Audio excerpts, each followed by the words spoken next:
Well, anyone who comes in now is late.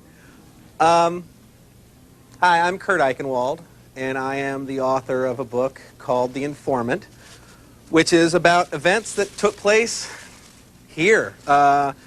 This is the story of the investigations of the conspiracies at the Archer Daniels Midland Company and the ultimate bizarre tale that spun out from that. Now, I'm really glad to see so many of you here because basically for the last 5 years, I've been your neighbor. I've been sitting next to you, at lunch. I've been down at Huck's buying myself a Diet Coke. I've been driving all over town. I've been taking a trip between Decatur and Springfield and back again, and then down to Champaign and back over.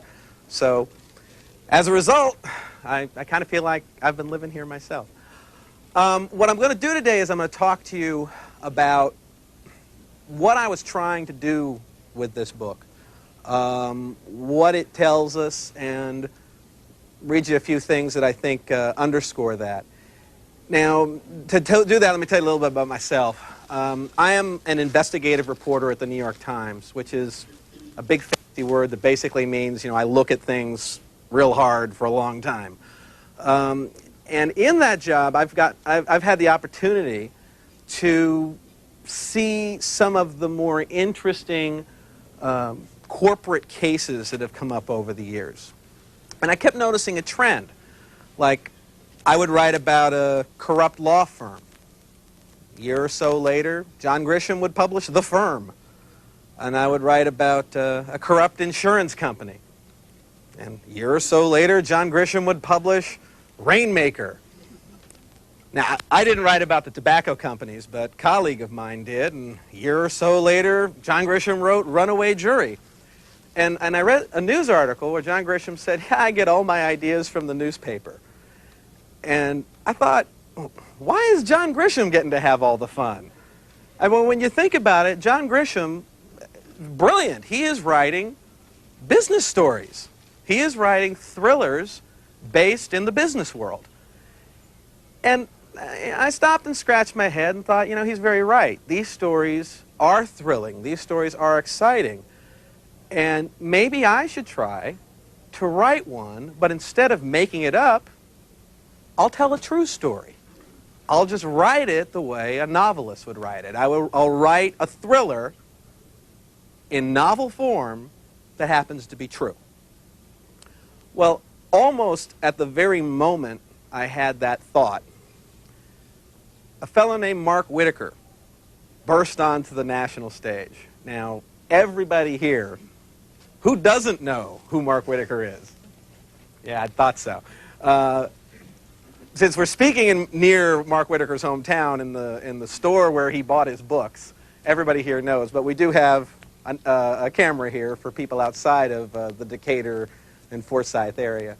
So Mark Whitaker was a senior executive at a company everybody here knows, the Archer Daniels Midland Company, which is a company that makes the grains and fibers and oils and additives that we find in virtually every food we eat. I mean, it's in everything from popsicles to pepperoni, from Gerber baby food to Kellogg's Corn Flakes.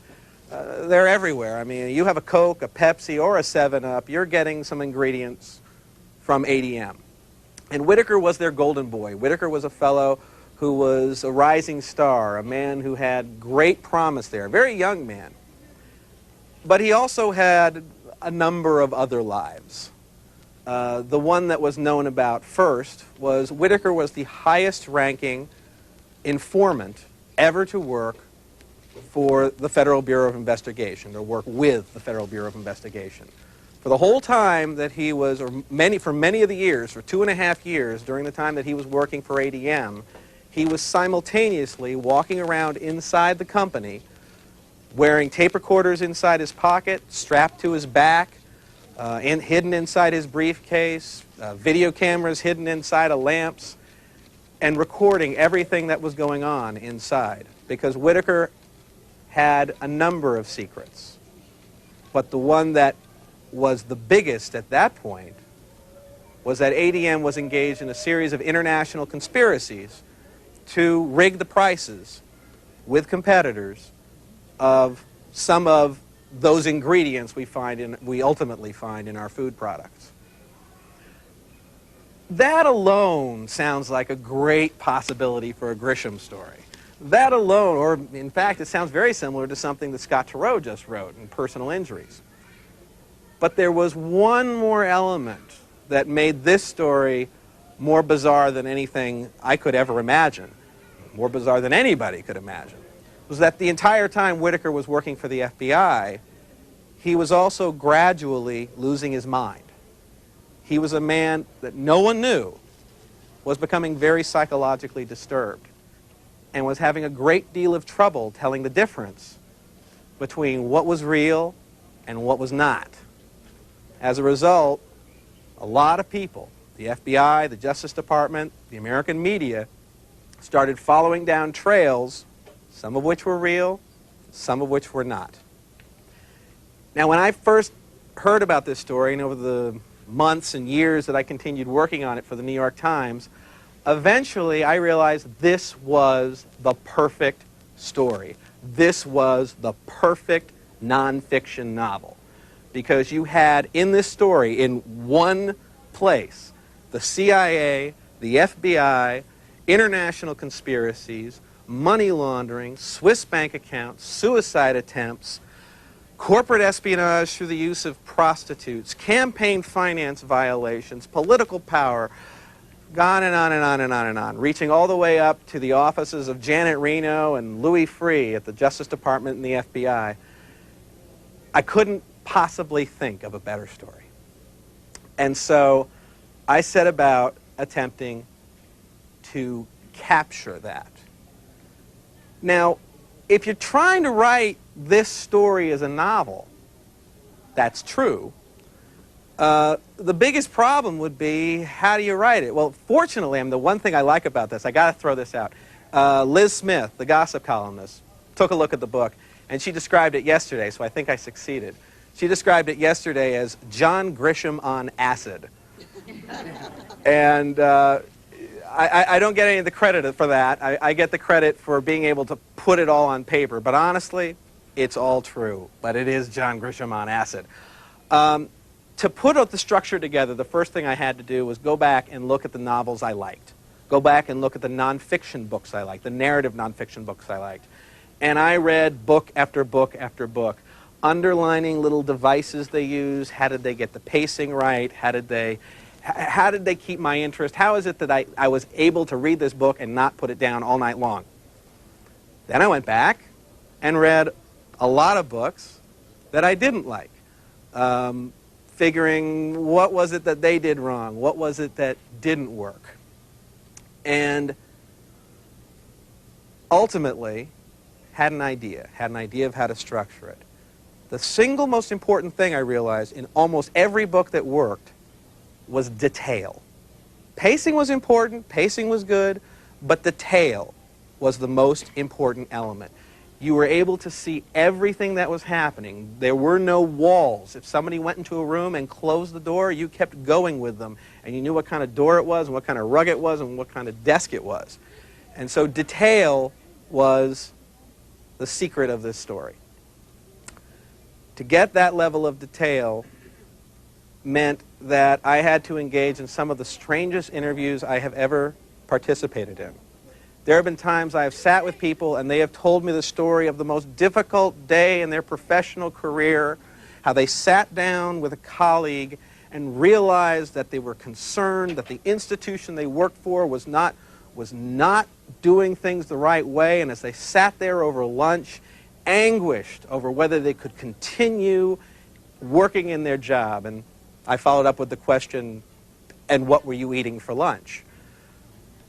Sometimes people got very frustrated with me, but ultimately I ended up with the detail I needed to tell the story. Now there was a second problem, that being this was a story where many, many people lied. This was a story where many of those lies found their way into records, into documents, into print. There were allegations, completely false allegations, that were made against honorable people that were printed up. There were stories that left everyone confused. How do you figure out what's real in a world where everybody is telling a lie, or almost everybody? For that, I knew I needed to not just be a novelist, but also be an investigative reporter.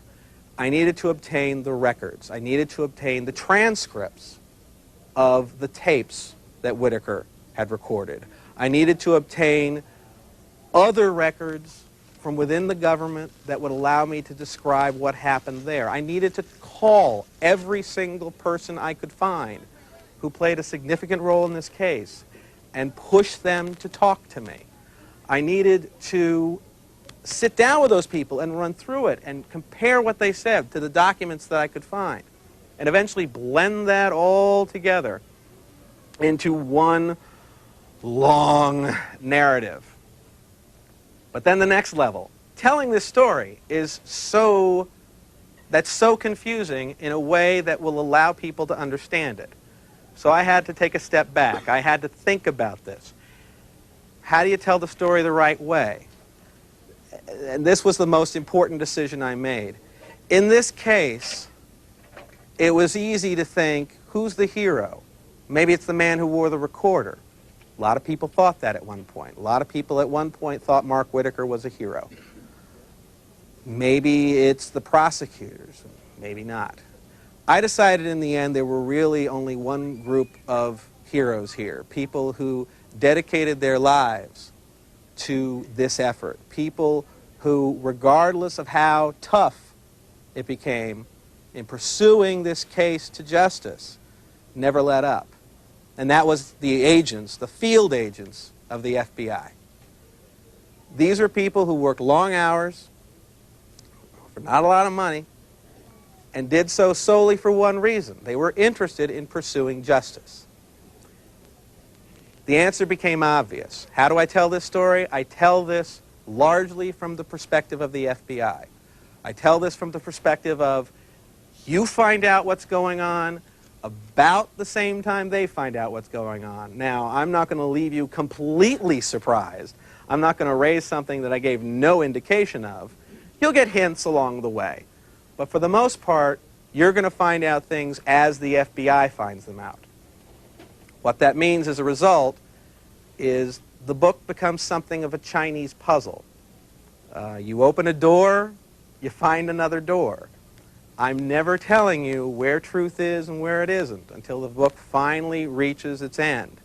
At that point, people in this community in particular are going to find out everything you wanted to know about what really happened in this case.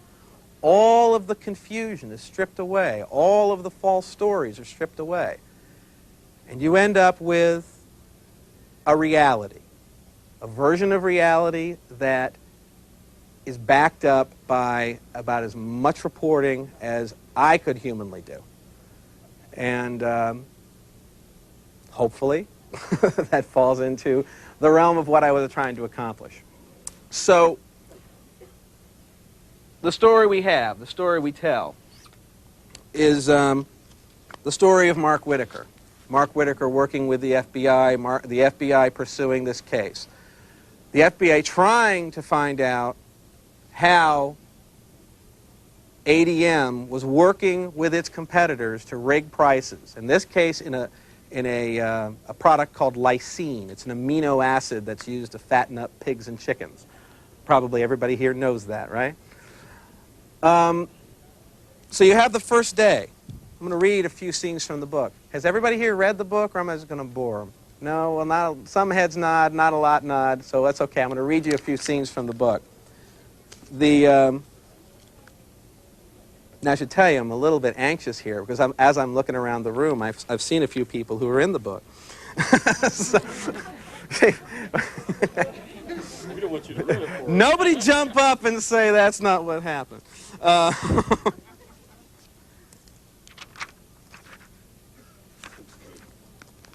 Mark Whitaker began this event by telling a story. He came to ADM one day and said, I received a telephone call. I received a telephone call from an engineer at a Japanese corporation, one of our competitors. And that engineer told me that we have a saboteur in our plant. And that saboteur is contaminating the plant and making it so it can't work. He told this to Mick Andreas, the vice chairman of ADM. And in no time, ADM alerted the Central Intelligence Agency. Said, we've got a problem out here. This saboteur is out here, this man who called us, this engineer, he's demanding $10 million to identify the saboteur and to give us the ability to fight off these viruses they're using to contaminate our plant. Well, the CIA doesn't have authority to deal with that kind of situation, so the CIA called the FBI. Eventually it arrives at the FBI in Chicago, which called the FBI in Springfield, which called the FBI agent in Decatur, Illinois, Brian Shepard.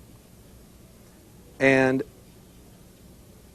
Brian Shepard came out, interviewed Mark Whitaker, interviewed Mick Andreas, found out more about this engineer, found out more about this contamination of the plant. And Whitaker was saying he was getting phone calls at his house, phone calls from this Japanese engineer who was demanding the $10 million.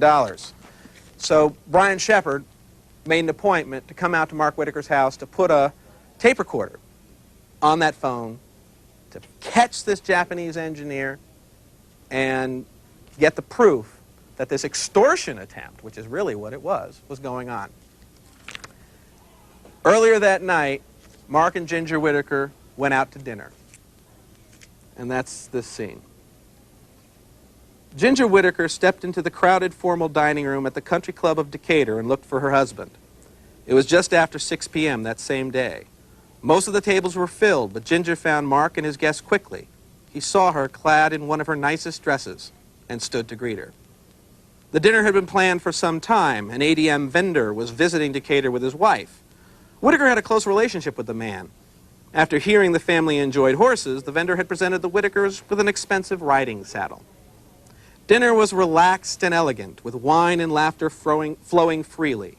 Late in the meal, Ginger excused herself to make a trip to the ladies' room.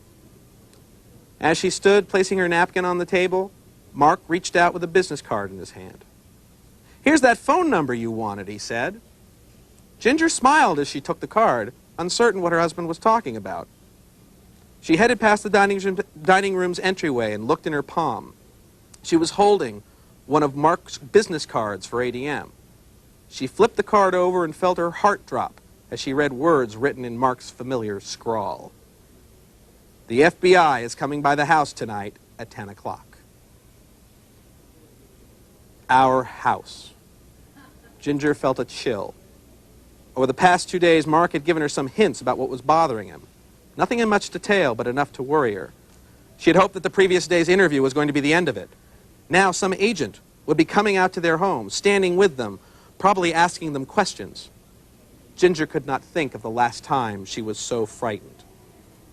They leave dinner, they go out to their cars, they drive home in separate cars because Whitaker has to take home the vendor. As she's driving along, suddenly, the phone rings in Ginger Whitaker's car. She knew it was Mark calling from his car. He had just dropped off their guest and finally had a chance to talk. "This is really going to be something," Mark said over the car speaker, sounding terribly nervous again. "I don't know what to do." "I know what you're going to do. You're going to tell the truth." "You don't understand. These guys are more powerful than the government. I'm more scared of ADM than I am of the FBI."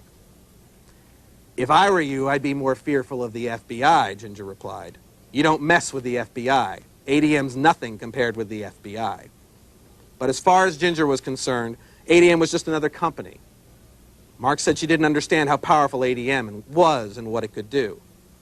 "I could tell Brian Shepard everything I know, and tomorrow morning I'll probably be fired from ADM. And they're a lot more powerful than the government." Ginger sighed.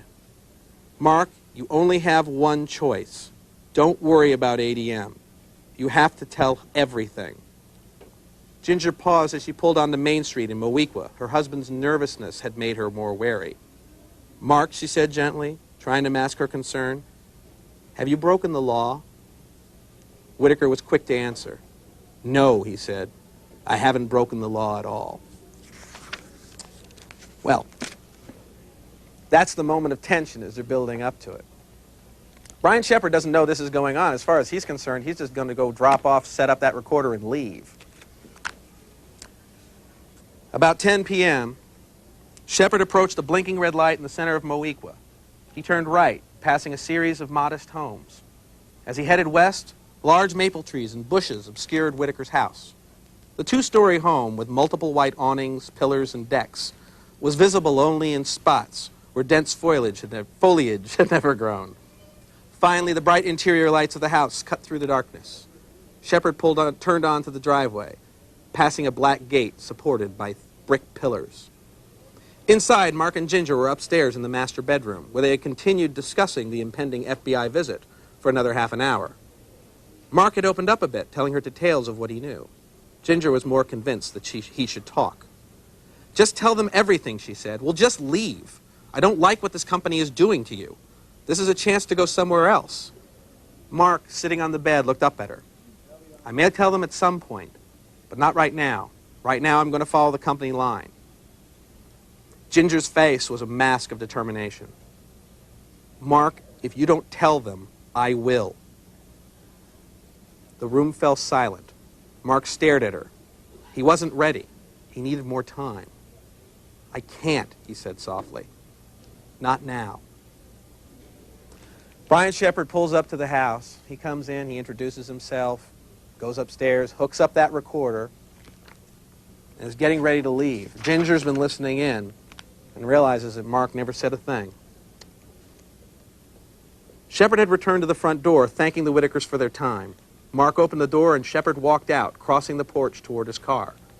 Inside the doorway, Ginger looked at her husband. "Are you going to say something?" she asked softly. "Or am I?" Mark didn't respond and started closing the door. Shepard had almost reached his car. Ginger turned away from her husband. She shoved past him, pushing open the door and heading outside. "Brian!" Shepard turned when Mark called his name. "Yes?" Mark took a few steps outside. "Do you have a minute?" And that was it. That was the moment, the beginning. In the 5 hours that followed, Mark Whitaker sat in Brian Shepard's car telling a story almost beyond belief. That the company he was working for was engaging in this international conspiracy to rig prices, basically to rip us off, to cause the price of products that food companies buy to be higher than they otherwise would if there was real competition. It was a massive allegation of a massive fraud, a fraud that that, if successful, would drive people in this area, this community, out of business. People running small feed stores wouldn't be able to afford the ingredients they needed to run their business. If true, this was one of the biggest such conspiracies ever found by the FBI. Over time, it became evident that it was true. For that, I'm going to go to one of my favorite scenes here. One that takes place at a place you guys might know. It's called the Hickory Point Mall. That's where we are right now. Or it's, if you know, there's a whole slew of hotels down there, and we took that place just down the road. So if anybody hears anything familiar, you know, that's why. North of Decatur, at the intersection of Interstate 72 and Route 51, lies the village of Forsyth. Founded in 1854 as the spikes were being driven for the Illinois Central Railroad, Forsyth had long been little more than an appendage to Decatur. But beginning in the 1970s, a boom in economy hotels there followed the construction of the Hickory Point Mall. Forsyth soon emerged as a frequent stop for budget-minded travelers. By the summer of 1993, the Forsyth hotels had also become popular spots for the FBI's meetings with Mark Whitaker. Storm clouds were gathering on the evening of July 13th as Bob Herndon, another agent on the case, drove his bureau car to Forsyth. After more than a month on the case, tonight he would meet Whitaker for the first time. Herndon put on his blinker when he saw the brown and white sign for the mall. He drove into the entrance and made a quick right. Ahead was the Hampton Inn, his destination. After parking, Herndon threw a floor mat over his red bubble light and stuffed his radio microphone under the seat. He didn't want passers-by to wonder why law enforcement was up at the hotel. Upstairs, his partners were waiting. The three agents spent a few minutes testing the telephone recording equipment they wanted to use that night. Shepard and Herndon took off their guns, putting them in their briefcases. There was no reason to make Whitaker uncomfortable. Their witness arrived about 45 minutes later. By then, a torrential downpour had begun. "Hey, how you doing?" Whitaker said as he walked inside the room. He's a lot more chipper now than he was before, shaking off the rain. He glanced around. Weatherall, the other agent on the case, was sitting on a couch. On the bed, Whitaker saw a young, athletic-looking man he did not know. "Mark, this is Special Agent Bob Herndon," Shepard said. "Like I told you, he's transferred from another office and been assigned to the case." Whitaker broke into a smile. "Hey, it's nice to meet you. Great to have you here." There's some chit-chatting as everyone's having a good time, meeting each other. Whitaker turns over his tapes, and finally they say there's a call they want him to make. They want him to call a fellow in Japan. The FBI wants to videotape the Japanese, the Koreans, and the Americans as they engage in this conspiracy. Their hope is they'll have the rock-solid evidence to prove the conspiracy.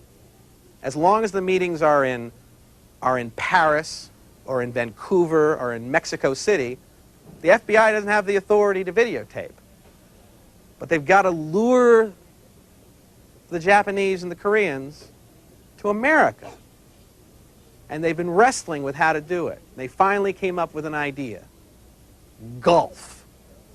They would use the exciting world of golf in Hawaii to bring these conspirators into the United States. Now, these are, what you're about to hear, the actual words that were said during this telephone call. This is from the government transcript of this recording. So, listen to it carefully, because you're going to hear what an astonishingly skilled informant, cooperating witness that Whitaker was. Listen as he starts drawing out the other guy and keeps trying to get him to come to the United States. "Put it on my calling card?" Whitaker asked as he picked up the telephone. "Yeah," Shepard said.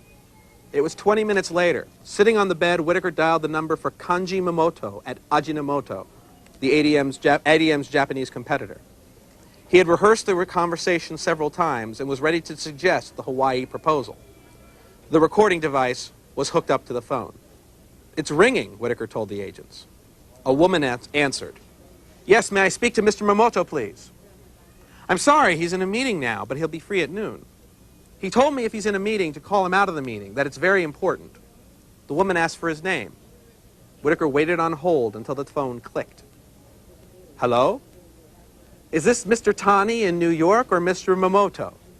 Whitaker was still using Momoto's code name for the conspiracy. Momoto chuckled. "Mr. Tani speaking, yes." "Well, how are you?" Whitaker asked. "Is it Mark speaking?" "This is Mark Tani speaking," Whitaker replied.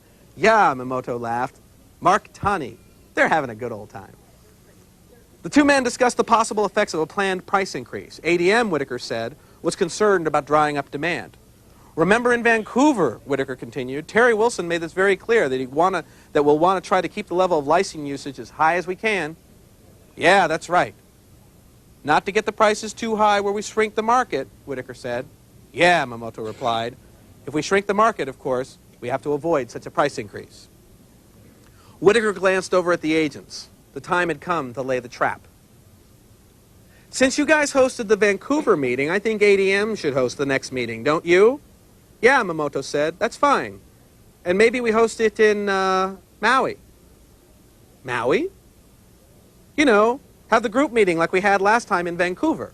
Have it in Maui, Hawaii." "Maui, Hawaii is still in the United States," Momoto said warily. Whitaker had been told to push Momoto if he objected, to force him to explain why he didn't want to meet on American territory. He glanced at Shepard. "Yeah, but what's that mean, still in the United States?" he said. "Well," Momoto said, "still in the United States means United States is very severe for the control of antitrust activity, no?" Whitaker's eyes lit up. That statement was going to be almost impossible to explain away. He brushed aside Momoto's concerns. Hawaii, next to an 18-hole golf course, he said. Momoto laughed. If your company judges no problem, maybe I will consult with our legal department. Whitaker reminded him that the previous year, when the price-fixing scheme was in its nascent stages, there had been a meeting in Maui. Well, Momoto said, maybe the meeting could be held in Hawaii to establish the Lysine Association, the one that the conspirators were using for cover. Yeah, that's right, Whitaker said, picking up the theme. It'd be a formal association meeting. And also it would be a good distance for you and us both together. Yeah, that's right, Momoto said. And we get to be on the golf course. Yeah, Whitaker replied. No big problem, Momoto said. That was it. Momoto had taken the bait. Now, that proved to be a little too quickly decided. The Japanese backed out. Hawaii and golf kept being dangled in front of them until finally they accepted it. Finally, they came. That was not for almost another year later. Now, as Whitaker was continuing to work with the FBI and continuing to work with ADM, he was getting more and more reckless. He was beginning to take chances that otherwise rational people wouldn't take. There came a time when he was sitting in a hotel room, a Marriott hotel room in Irvine, California, meeting with two executives from Ajinomoto and accompanied by none other than Mick Andreas, the vice chairman of ADM, the man who was there to help establish the final rules needed for the price fixing to take effect. And then Whitaker, what no one knew, I should explain, what no one knew was that the entire meeting was being videotaped. Brian Shepard was not far away, looking at a monitor as a video camera hidden inside a lamp was capturing everything that was going on. Whitaker also had a briefcase with him, among other recording devices. A briefcase that had hidden behind a secret panel a recording device. But then something happened. Now, this book is written sometimes in a quick cutting way where you're jumping from scene to scene. You have three groups of people happening here. Mark Whitaker, Brian Shepard, and Mick Andreas. I will change my position depending on whose perspective we're in.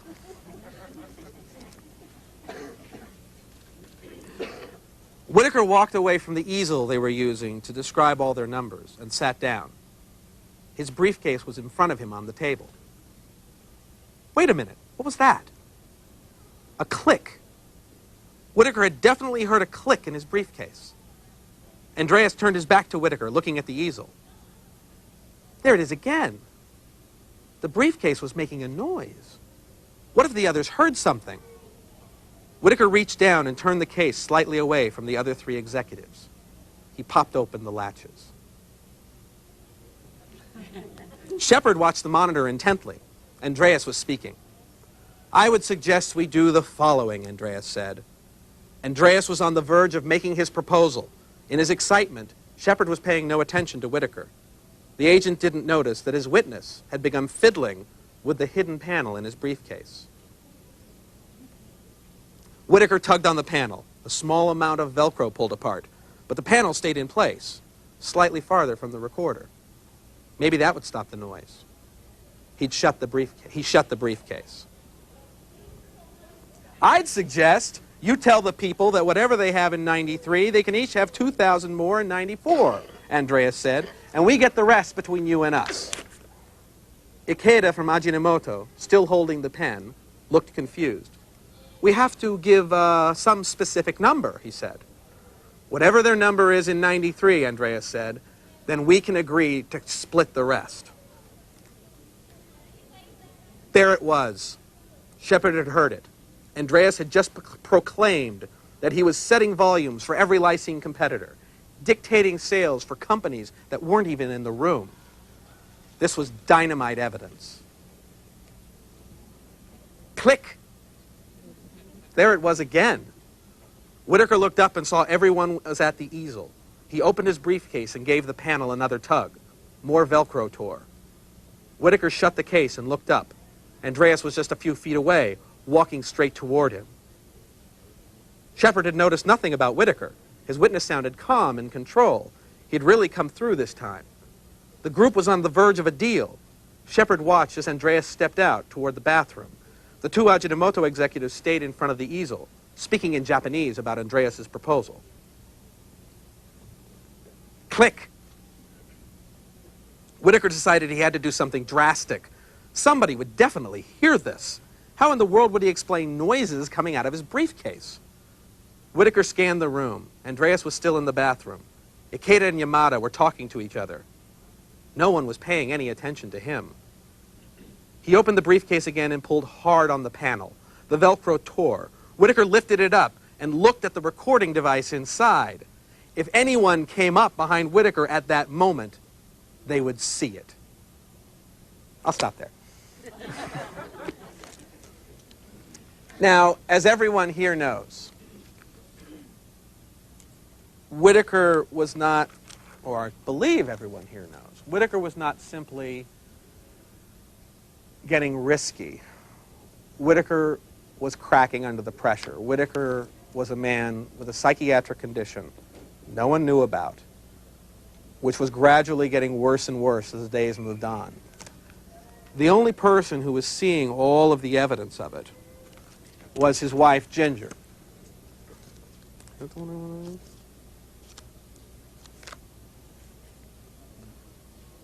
Ginger Whitaker almost didn't recognize her husband anymore. Throughout their marriage, he had made this family a priority. He always had made time to raise rabbits with their youngest son for 4-H Club and attended all the children's school shows. But now, between ADM and the FBI, the family seemed last on the list. One night, she argued with him about his absences. She needed him home more, she told him. His children needed him. She needed him. "I'm doing all this for you and the children," he protested. "I want to give you guys everything. That's why I'm working so much. It's for the family." Ginger took a breath. Mark's tone was snippy. He'd always been so bubbly and happy. These days was often just unpleasant and tired. "Mark, this isn't for the family," she said. "We don't need all these things." "What, you want to be like, what you, blah, excuse me. What, you want to be somebody living in some small house?" he snapped. "You want to be like those people who can't afford cars for their kids?" Ginger felt taken aback. It sounded as though he thought that money made him superior to people with smaller incomes. Something inside him had changed. "You're not better than somebody else because you have more cars or a bigger salary," she said. "It had nothing to do with what kind of person you are." She paused. "You used to know that," she said softly. "You used to know what mattered. You need to find that out again. You need to turn back to God." Mark glared at her. "I don't need God," he said. "I've got more power than God." This is a man who's changing, who's dramatically changing.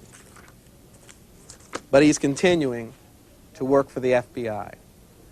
In the years that followed, Whitaker and the FBI, Brian Shepard, Bob Herndon, and their supervisors, put together a great case.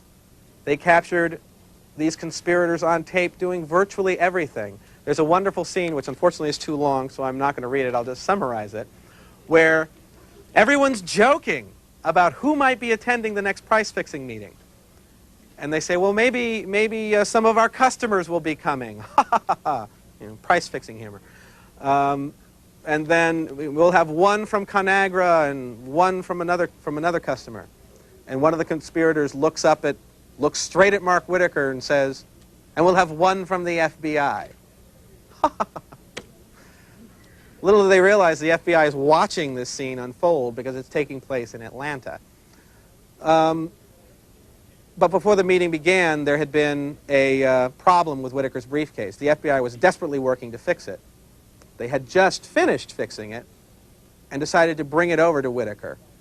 So as they're joking about the FBI and the Federal Trade Commission coming to the room, there's a knock on the door. And one of the executives says, "Yes? FTC?" Federal Trade Commission. But it wasn't the FTC.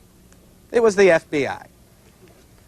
And Special Agent Herndon, posing as a hotel employee, passes Whitaker his briefcase, saying, "I believe you left this in the lobby." And in comes this recording device in front of everybody as they all sit there and laugh and joke about how funny it is that this briefcase he'd left downstairs hadn't been stolen yet.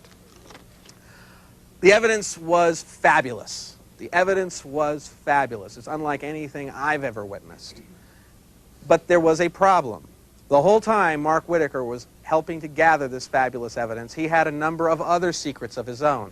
The biggest, not the biggest, one of the first that came out was that he had been telling people. He had been going around inside ADM and saying, don't tell anyone, but there's a criminal investigation of price fixing, and I'm the cooperating witness. I've lost count of how many people were told. It was something like 8 or 9. It is amazing this case was never disclosed. There were people on the night of the raids when the FBI was going out to put out their search warrants and to do the confrontational interviews who were at home eating dinner, waiting, checking their watch. They're supposed to be here any minute. Whitaker told me they're coming at 6. Oh, there they are. And as they're being interviewed, a few of them say, oh, yeah, I knew all about this. Mark told me. This is a problem. This is a big problem for the FBI. Over the next few weeks, problem after problem after problem emerges, until finally the biggest problem of them all comes out. ADM's attorneys, who by that time have figured out that Mark Whitaker was the informant in this case, arrive in Washington to the senior levels of the Justice Department with a big black notebook. And in that notebook are checks and wire transfers and all sorts of other material. And they say, guess what, guys?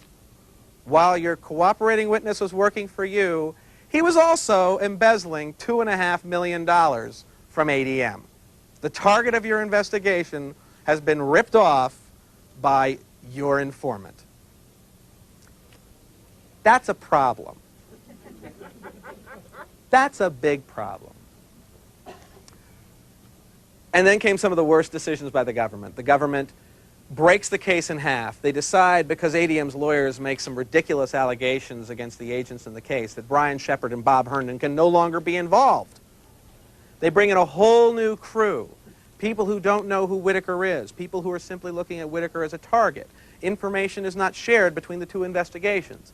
Leads are lost. Problems develop. Shepard is in the position of watching his not even being able to talk to his witness anymore. The case, the antitrust case is having problems. The fraud case is having problems. And Whitaker, now the subject of massive media attention, the target of a criminal investigation, watching his case fall away, completely cracks up. These are going to be the last 2 scenes I read. And begins lying to everyone. This is a scene where he's meeting with his lawyer, a fellow by the name of Jim Epstein. They're about to go meet with the Justice Department and explain all this money that ended up in Mark Whitaker's Swiss and Cayman Islands and Hong Kong bank accounts.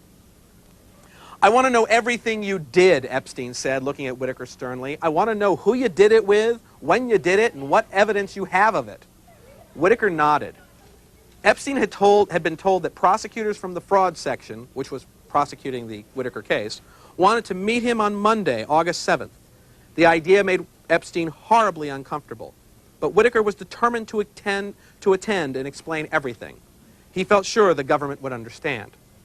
Now, Mark, if you're not prepared to tell the truth and tell everything, then we're better off not going, Epstein said. It would be better not to go than to leave out one detail, or, God forbid, say something you know is wrong. It'll just get you in deeper and deeper. I understand, Whitaker said. I'm going to tell the truth.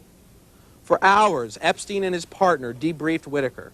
He provided numerous details of his financial activities. One scheme involving a $2.5 million check made out to a company called ABP had been hatched with another executive, he said. I didn't get all of that money, Whitaker said. $1 million of it went to Lennart Thorstenson, the president of ABP. Why did he get the money, Mark? Epstein said. He was the guy behind it. $1 million of it was for him. As they finished the briefing, Epstein was less comfortable than when they had begun. The story had a lot of holes. Mark, this just isn't convincing me, Epstein said. I don't believe it. I swear I'm telling you the truth. They're going to tear you apart on this. I don't think you should go in because I don't believe it. I want to go. I got to tell them. Finally, Epstein relented. As a lawyer, his job was to give advice. He couldn't stop a client who insisted on destroying himself. They go and they meet with the FBI. As they're walking in the door, Mark Whitaker turns to his lawyer, Jim Epstein, and says, I haven't been telling you the truth. I'll straighten it out in there. Epstein grabs Whitaker, tries to turn him around and push him out the door, but Whitaker goes, no, I'm going to tell the story, and sits down. Epstein sits down in a position which he has never been in, about to listen to his client tell the people trying to put him in jail what happened, and he doesn't know what the truth is yet. He tells a completely different story, and they leave the room. There's a break. Whitaker headed with his lawyers to another room. Epstein closed the door and turned toward his client. The lawyer's cool facade collapsed, replaced by open dismay. Mark, what is this? He asked sharply. What about Lennart Thorstensen from ABP? Whitaker shrugged. He had nothing to do with this, he said evenly. Nothing to do with this, Epstein repeated, throwing up his hands. You were saying before this guy stole $1 million. Now he had nothing to do with it? For a second, Whitaker seemed to consider Epstein's words. Well, I didn't like Lennart very much, he said softly. Epstein sank into a chair. Well, Mark, he said, if Thorstensen knew you almost implicated him in $1 million theft he had nothing to do with, I'm sure he wouldn't like you very much either. The lies from Mark Whitaker continue on and on and on into this case. I'm not going to tell you what they are. Because the more I tell you, unfortunately, the fewer doors you run into. You're going to start to know things that you're not supposed to know. This is, in a way, a mystery, a game. I'm playing with you. I am putting you in the position of the FBI. I am putting you in the position where you don't know what's real and you don't know what's fake. Ultimately, I promise you will. You'll know what really happened. But, you know, it's horrible to say, the butler did it. Come read the book. So trust me, you'll enjoy it. A lot of people have told me to say, don't start reading the book after 8 o'clock at night unless you have the day off the next day because you'll want to sleep in. And that is the story of this book, why I did it, how I did it. I hope you enjoy it. Does anybody have any questions? Yeah? Have you visited with Mark Whitaker recently in prison? The last time I met with Mark Whitaker in prison, well, last time I met alone with Mark Whitaker in prison was in April, March. He was subsequently interviewed by Dateline NBC, which was doing a one-hour segment based on the Informant. And Whitaker, by that point, had developed a great deal of trust in me. He had confessed a number of his lies to me. And he told me and told Dateline that he would only do the interview if I agreed to be there. And I was there. It was a very interesting experience. I wasn't doing the interview, but it was either one or two times, I don't remember which, that I had to go over to him and say, look, you have already confessed the truth to me. Are you sure? You know, he was, there's no other word for it, weaseling around a little bit. You know, he was having trouble just finally saying the words, yes, I lied about this. I said, do you want to be doing it this way, or do you want to just come out and say the whole story? And after that, he hit the table. He said, this is the whole truth. I will tell you the whole truth. And he told the whole truth. This is a marvelous book. Oh, say that to the camera. It is a marvelous It is a marvelous book. I'm sorry, I'm such a huckster. Okay. Yes. Have you gotten any feedback from the characters in the story? I have gotten feedback from characters in the story. Many of them have called me surprised at how accurate the book is. I did hear from Brian Shepard because he says there is one word I attributed to him which was not accurate, a swear word. And so I take him at his word. It's coming out of the next edition. Other than that, everybody has been awed, I think is the only word, just how accurate it is. Actually, the funny part was I got a call from the Chicago U.S. Attorney, Scott Lassar, and he said, I got a book, really accurate, really like it, but I've got a question for you. I said, what's that? He goes, you've got a lot of things you're not supposed to have. Where did you get them? It's like, I'm not going to tell you. So, yeah. How long did you gather information before you were killed? Well, I was gathering information all the way through the end. I mean, I started 5 years ago, when I was just doing it for the New York Times, but I sort of a pack rat. I put boxes and boxes and boxes of material. And that reporting continued. About 3 years ago, I started on the book. And starting last July, a year ago July, I started writing it. And in the course of writing it, I would find, gee, I don't know what hotel they're in. God, I don't know what sandwich that was. I don't know who did this, where they were standing. And so I would call people back. People were amazingly patient. There was also a day, I always said no one would know this, so I'm now going to say it.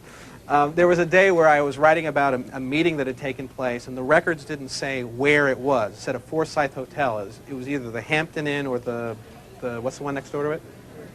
Fairfield Inn. And I had been told in the interviews it was the Fairfield Inn. And I thought, I think I have a record on this. And I dug and dug and dug and dug and dug. And after an hour, I found this record. And no, it was the Hampton Inn. And I went and I changed one word of the manuscript and thought, who's ever going to know? But now everyone does. So. Anything else? Yeah. What's your next project? The question? I should be repeating the questions. I just realized I'm the only one who's mic'd. The question is, what's my next project? Trying to get people to read this book. That's going to be my job for a while. Yeah. How long over what period of time did you speak with Mark, and did you see all these changes in his personality and character? I first spoke with Mark Whitaker in the fall of 1995. I left that meeting convinced that I was speaking to somebody who had a psychiatric disorder. There was something that he did. He would repeat statements again and again and again and again, just like I just did. But he would say, I went to the FBI and I told them this. I told them this when I went to the FBI. And so later when I was going out, before I'd gone to the FBI already and I told them this. And I was listening to this going, this isn't normal. There's something wrong here. And I called, as a reporter, I have this huge list of experts. And I called some people and I started describing what I knew, what I was seeing, and was told he's bipolar. And it was not long after that, in a conversation, I said, have you ever been diagnosed as having a bipolar condition? And he had just been diagnosed in August. And so, Whitaker, Whitaker is a very, people have always tried to make Whitaker into a hero or a villain. And he's neither. He's both. He's everything. Whitaker, I kind of view as a tragic figure. He's a fellow who brought down an incredibly important criminal conspiracy, one that set dominoes falling again and again. They got lysine, then it went to citric acid, then it went to human vitamins, and they've collected $2 billion in fines. It's a lot of money. And all of these frauds are being broken up because of this one disturbed man. A man who was so disturbed that he could never act in his own best interest.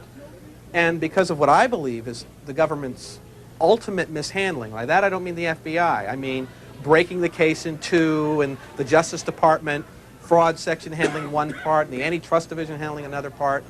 No one ever looked at Mark Whitaker as a whole human being. And so they sentenced the criminal without giving him any consideration to the fact that he had also brought down these huge conspiracies. So the result of that is you have a man who worked 2.5 years, admittedly for very twisted reasons, for very, on some levels, for very corrupt reasons, but worked for 2.5 years in exposing a crime, who got no credit for exposing that crime. And if we start demanding that cooperating witnesses and informants must be completely clean, have to come out of the convent before we agree to use them, goodbye law enforcement. Cooperating witnesses need to get credit. Of course, Mark Whitaker needed to go to jail. He committed a lot of crimes.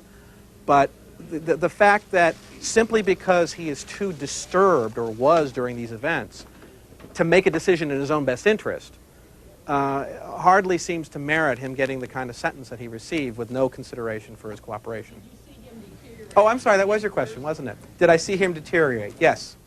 I could pretty much predict what Mark Whitaker's lithium level was based on how he was behaving. The fall of 1996, he was at his worst stage I've ever seen him. He was completely cracking up. That was the time when a lot of material started coming out that were forgeries. He was creating bogus tapes. He was making accusations of criminal activity in the FBI. He was accusing the government of becoming communist. I mean, he was spinning so far out of control. And at that moment, he fired the only person who was actually acting in his interest. He fired Jim Epstein. And so his one sliver he had left toward getting an outcome that was going to be good disappeared. So, yeah. I thought it was very interesting on Dateline that Special Agent Bob Herndon made the comment that he actually felt sorry for Whitaker, because if it wasn't for him, the FBI would have never, the case would have never been brought. Just exactly what you said. Right. I mean, what she was saying is that on the Dateline program about the book, Special Agent Herndon, who was one of the case agents, said he felt sorry for I'm repeating this because I'm assuming nobody can hear it on TV, but he felt sorry for Whitaker because Whitaker received no credit for the works he did. And it's kind of hard to look at these events objectively and say, well, Mark Whitaker should get absolutely no credit for what happened. Anything else? Yeah. So what you're saying without Mark as an informant, it never brought these other people down. What I'm saying is that the question is what I'm saying, that without Mark as the informant, they never would have brought these people down. Without Mark Whitaker's cooperation, we would not even know that a crime was being committed. So it's beyond bringing these people down. We would be walking into our grocery stores today, buying food that is being rigged, paying more money, paying hundreds of millions, billions of dollars out of our pockets to enrich these guys who want to argue about free markets are great, competition is great, now we're going to close the door and we're all going to rig everything. So yeah, we would not know this without Mark. What was in it for Mark was... Remember, it was the FBI came to talk to him. This is where you have to start. I have to start giving away the stories. The FBI came to talk to him, and I'll put it this way. He had told a number of lies. He had told lies to the FBI. His wife was pushing him to tell about the price fixing. She didn't know about the lies. If he didn't say it, his wife was going to.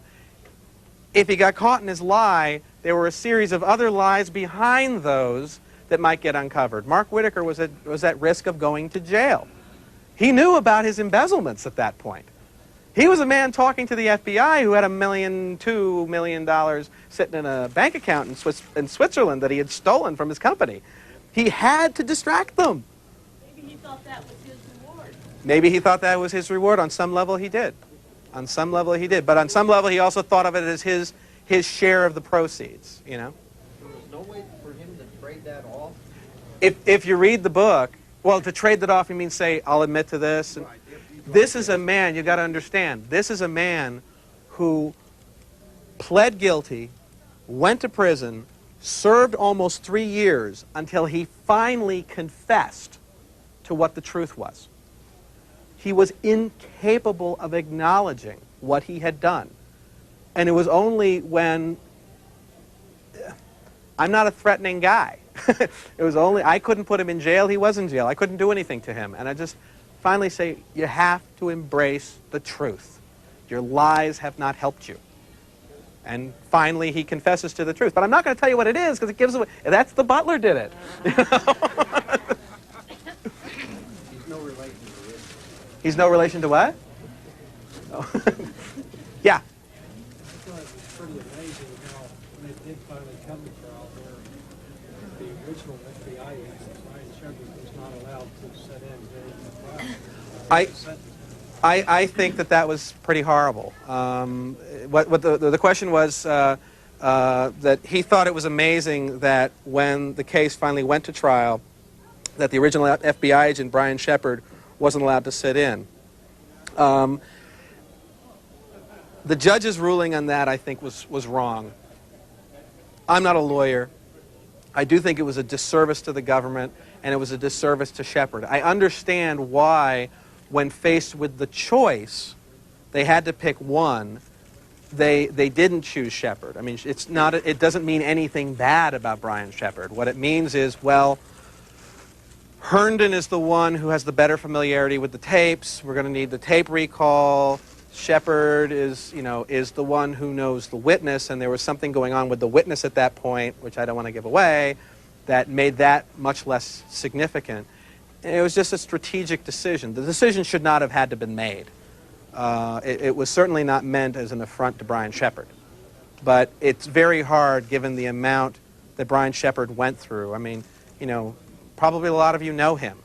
Brian Shepard is a person who came into this case unwillingly. He wasn't pleased about doing it. But once it became his assignment, he pursued justice till the end. He fought against some very, very high hurdles. He had to clear a lot of high hurdles. He had people in Washington who were not working in the interest of this case.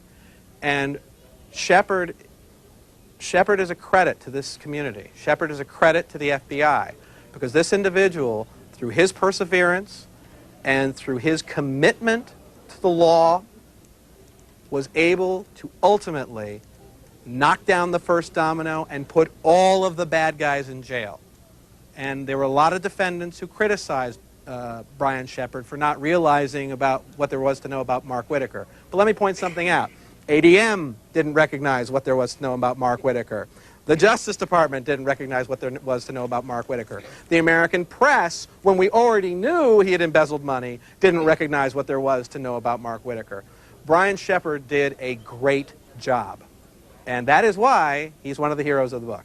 So he's a man who did not get enough credit for what he did, for what he accomplished. Yeah. What happened to the Japanese men, that were a part of this? The question was what were they punished? The question was what happened to the Japanese the Japanese executives that were part of this? Were they punished? Well, you had a problem. The embezzlements made Whitaker into an impossible witness. They needed to introduce the tapes, but you need somebody to sit up on the stand and say, yes, that's us, I'm in that meeting, that's me, that's so-and-so, I can authenticate this tape. The only other people in the room were the Japanese, and the Japanese, ADM, if ADM had walked in the fall of 96 and say, hey, in the fall of 95 and said, your case is a disaster, we'll be the witnesses against the Japanese, that would have been hard to turn it down if they had offered a real settlement. They thought they could fight it to the end. As they're fighting, the Japanese came in and said, we'll cut a deal. We'll be your witnesses. Just don't put us in jail. We'll pay big fines. Just don't put us in jail. It's a very hard offer to walk away from because they needed to salvage the case. Salvaging the case meant, again, tipping the first domino, being able to get the evidence of all the other conspiracies that the FBI had evidence was occurring. So. Anything else? I'm sorry, I keep ignoring the people back here. Yes? Do you think justice was served as far as the industrial conspirators? The question is, do I think justice was served as far as the industrial conspirators? I think the law was followed. There's a Weasley answer, isn't it? No, I don't. No, I don't. If I go out tonight and I rip off a supermarket, I walk in there and I stick my hand in the cash register and steal a bunch of money, I'll probably get 6 years or something like that. These guys sat down in suits and with pens and paper, they ripped off every grocery store in America. And they got a statutory maximum of 3 years. These are cases that are very hard to prove. That's one thing you will get out of this story. They are very hard to prove. And so when you require an evidentiary level that's like this, and the FBI and the Justice Department actually manages to clear it, to then say, okay, 3 years each, is ridiculous. I'm biased. I would think that 9 years would have been appropriate. It's a serious crime. You know, anybody who reads the story in there of J.R. Hubblesrud, the farmer who was trying to open his own feed business, a man whose feed business was collapsing because the people at ADM wanted a little bit more money. Anybody who reads that and thinks that this is a victimless crime, who thinks that this is a crime that really isn't very important and shouldn't be punished, hasn't read it right. So, anything else? Oh, I've got one more over here and I keep ignoring them. Yeah. Seriously in danger? Death threats. Oh, the question was how many lives were seriously in danger? Did you say no? I can't believe that. I mean, there is really no, you know, one of the things, people ask me all the time because I write about white-collar crime. They go, oh, aren't you ever scared? And my response is always the same. White-collar criminals are wimps. You know? These guys don't have guns. They aren't, you know, they could make a lot more money if they went off and murdered somebody, probably, if they could figure out the right way to do it. But they really don't engage in these things. I mean, and I have never actually, I've had people call me up and tell me, you know, when I was writing about Prudential, oh, you better pay up your Prudential life insurance, click. It's like, what a bunch of jerks. So I don't think anybody, the fact that you get a threatening call to me is usually a sign of nothing. I didn't know about the racketeering of it, though, because that's The racketeering really doesn't mean anything other than you've committed a crime 3 times over a period of time through an entity that can be identified as a racketeering enterprise. It's a very technical definition, but racketeering doesn't mean, you know, necessarily they're walking around with machine guns and blowing people away. It just you know, there was a securities firm up in New York where they traded a lot of times really badly, and they were breaking the law on trades, and they were indicted as racketeers. You know, there were no guns. So racketeering is just sort of a fancy phrase that says we get to take everything you own. So, yeah. Have I talked to Mick or Terry in prison? The only thing I'm not going to answer is who I've talked to unless it's actually in the book. My conversations with Whitaker are in the book, some of them. So I could talk about that, but I don't want to start going down the path of saying I talked to this guy, I didn't talk to that guy. Okay? Yeah. Yes? Mark spent the last 5-6 years of his life lying about everything. How do you know that sometime in the future he's not going to come and say, hey, Kurt, this really happened, etc. The question is basically, how can I believe Mark Whitaker's confessions now? What I established in this book, you know, when you have, Mark Whitaker wasn't the only guy who was lying. There were a lot of people lying. What I established in this book was what I called the pyramid of credibility. In other words, nobody gets a free ride. Nobody gets to say, I killed John Kennedy and I print it. You know, I have to be able to find records, documents, other material that backs up what's going on. I will give an example, okay? Sometimes you have to look at the minutia of a story. Whitaker told a story that everyone in town probably heard about being abducted. I'm going to give this one away. It's a freebie. About being abducted, that he was at the office and he was thrown into a car and driven away.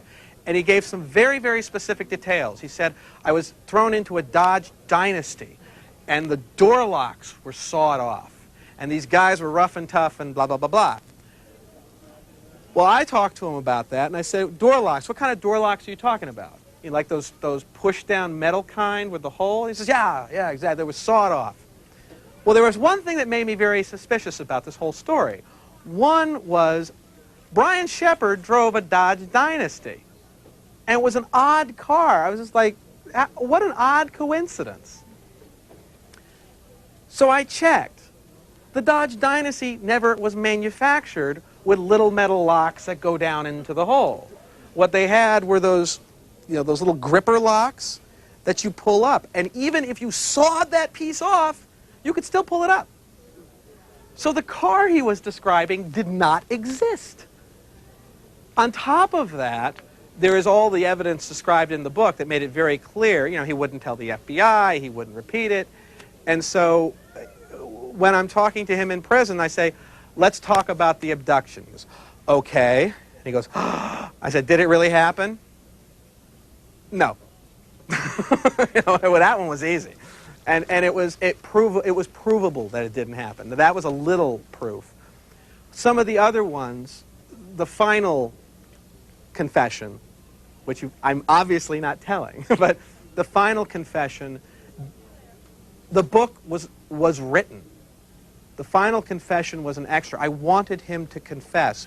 I had already concluded, based on the bank records, the wires, where money went, how it went, to who, what it went from there, interviews and the rest, the interviews with the FBI, things people were saying, things people were swearing to, and the original documentation, that Whitaker's entire story had to be bogus. It made no sense. It was completely contrary to every record that existed. And so when I sat down to talk to him, I just laid all that out. And as he raised each new story, I said, I considered that. Here's what I found. He would say such things as, well, this individual called me the night before and said this was happening. How could I possibly know? I said, I considered that. When that individual testified before the grand jury, he said this, and he's a friend of yours. He contradicted you. He backed you up on everything but that. It was that kind of conversation. He didn't have any reads left. He had no support left by the time we were done. And also, got to bear in mind, this is what he told his own wife. After he was in prison, he finally said, it's not true. He didn't tell any of us. He told her. He told me second.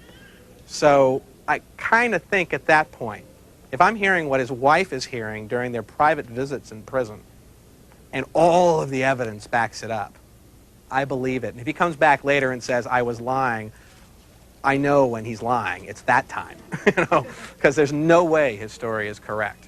You can lie. As at the end of the book, telephone records will document a call, but the meaning of the call can be twisted into anything.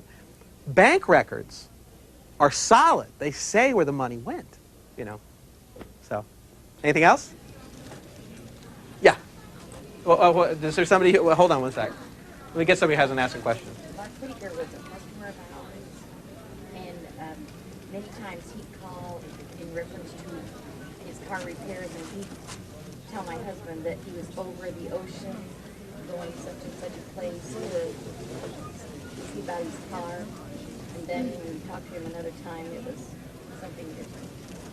This is a person saying, this is somebody who had dealings with Mark Whitaker, who said Mark Whitaker would call to have his car, when he was asking questions about his car, and saying he was over the ocean and flying somewhere, and then later he would tell the same story and it would be something different. You know what? I've really gone over time, haven't I? You know what? I'm going to take 3 more questions, and then I'm going to sign your books.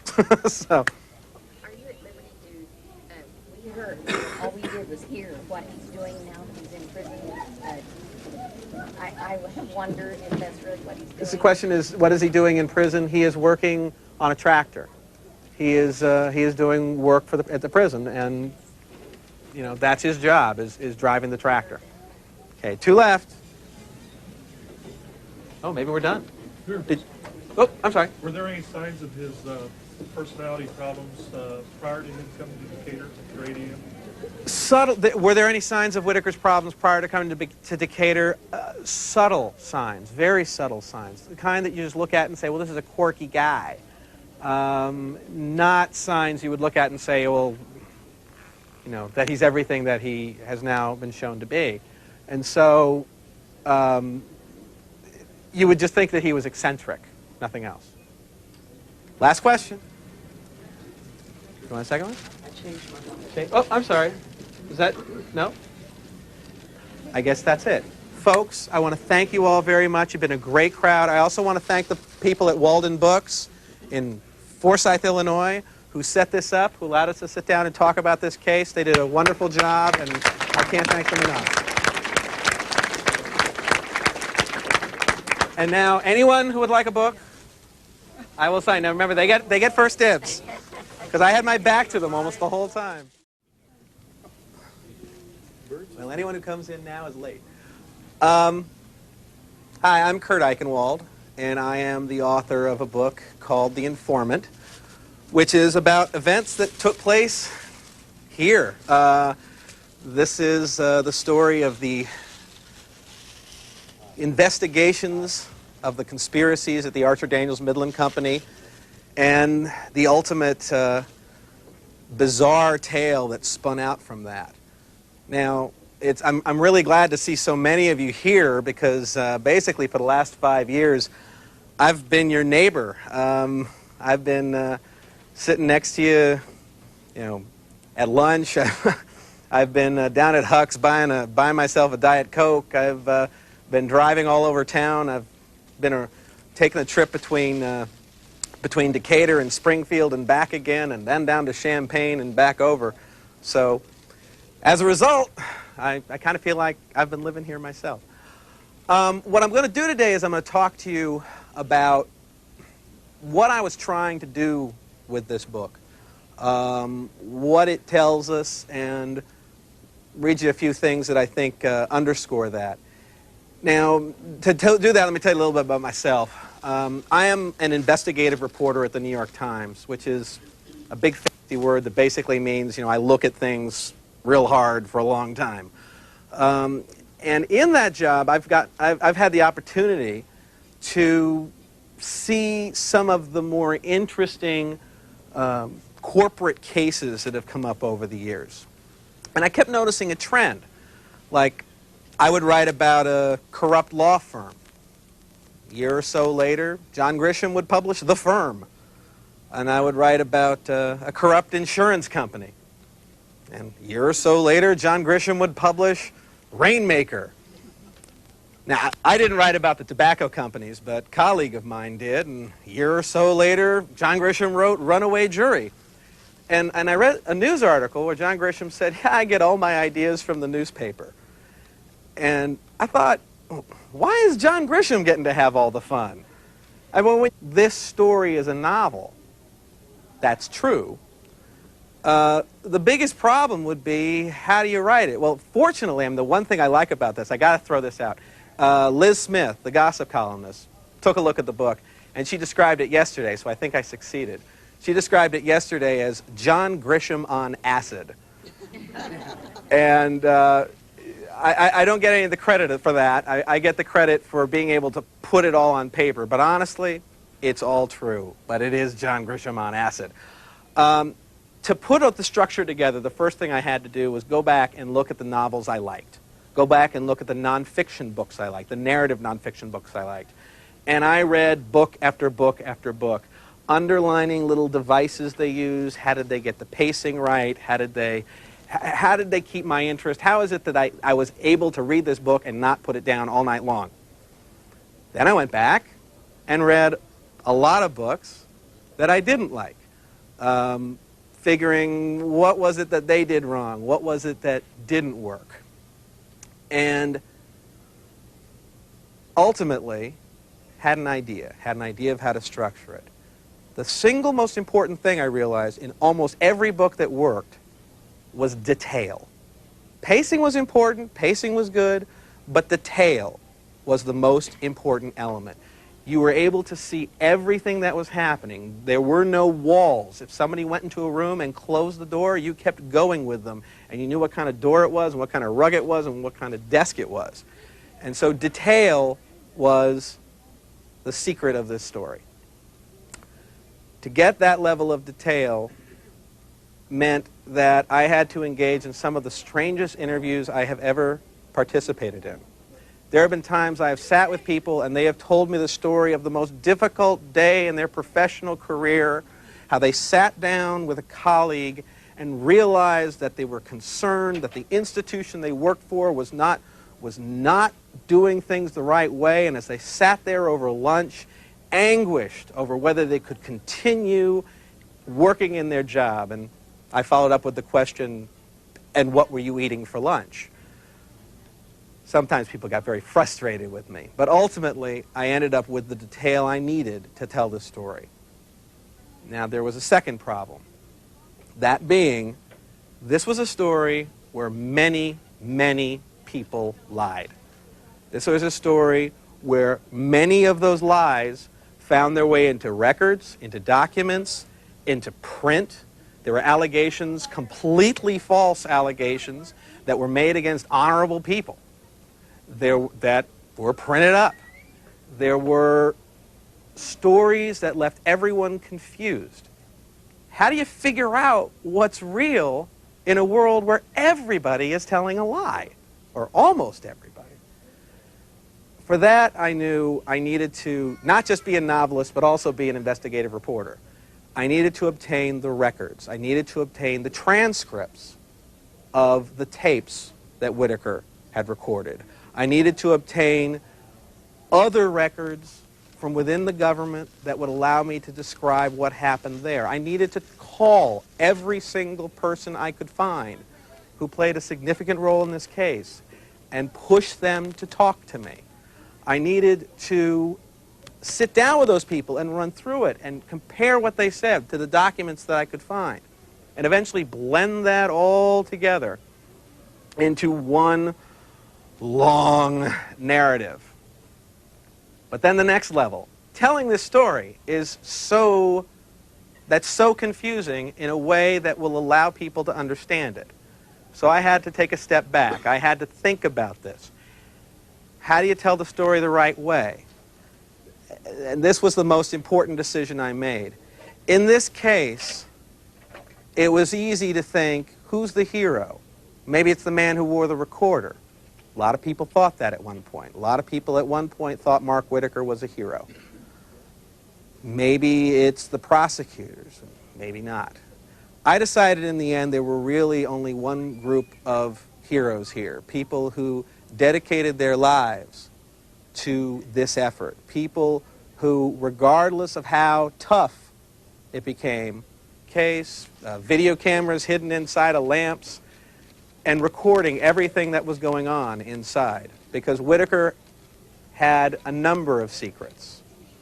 But the one that was the biggest at that point was that ADM was engaged in a series of international conspiracies to rig the prices with competitors of some of those ingredients we ultimately find in our food products. That alone sounds like a great possibility for a Grisham story. That alone, or in fact, it sounds very similar to something that Scott Turow just wrote in Personal Injuries. But there was one more element that made this story more bizarre than anything I could ever imagine, more bizarre than anybody could imagine, was that the entire time Whitaker was working for the FBI, he was also gradually losing his mind. He was a man that no one knew was becoming very psychologically disturbed and was having a great deal of trouble telling the difference between what was real and what was not. As a result, a lot of people, the FBI, the Justice Department, the American media, started following down trails, some of which were real, some of which were not. Now, when I first heard about this story, and over the months and years that I continued working on it for the New York Times, eventually I realized this was the perfect story. This was the perfect nonfiction novel. Because you had in this story, in one place, the CIA, the FBI, international conspiracies, money laundering, Swiss bank accounts, suicide attempts, corporate espionage through the use of prostitutes, campaign finance violations, political power, on and on and on and on and on, reaching all the way up to the offices of Janet Reno and Louis Freeh at the Justice Department and the FBI. I couldn't possibly think of a better story. And so I set about attempting to capture that. Now, if you're trying to write, you think about it, John Grisham brilliant. He is writing business stories. He is writing thrillers based in the business world.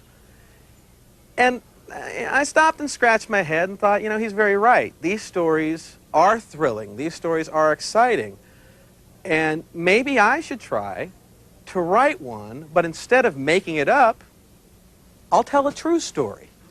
I'll just write it the way a novelist would write it. I'll write a thriller in novel form that happens to be true.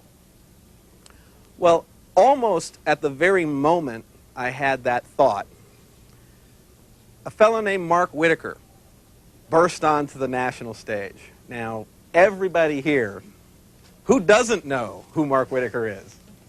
Yeah, I thought so. Since we're speaking near Mark Whitaker's hometown in the store where he bought his books, everybody here knows. But we do have a camera here for people outside of the Decatur and Forsyth area. So Mark Whitaker was a senior executive at a company everybody here knows, the Archer Daniels Midland Company, which is a company that makes the grains and fibers and oils and additives that we find in virtually every food we eat. I mean, it's in everything from popsicles to pepperoni, from Gerber baby food to Kellogg's Corn Flakes.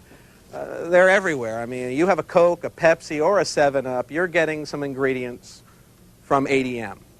And Whitaker was their golden boy. Whitaker was a fellow who was a rising star, a man who had great promise there, a very young man. But he also had a number of other lives. The one that was known about first was Whitaker was the highest ranking informant ever to work for the Federal Bureau of Investigation, or work with the Federal Bureau of Investigation. For the whole time that he was, for many of the years, for 2.5 years, during the time that he was working for ADM, he was simultaneously walking around inside the company, wearing tape recorders inside his pocket, strapped to his back, and hidden inside his briefcase.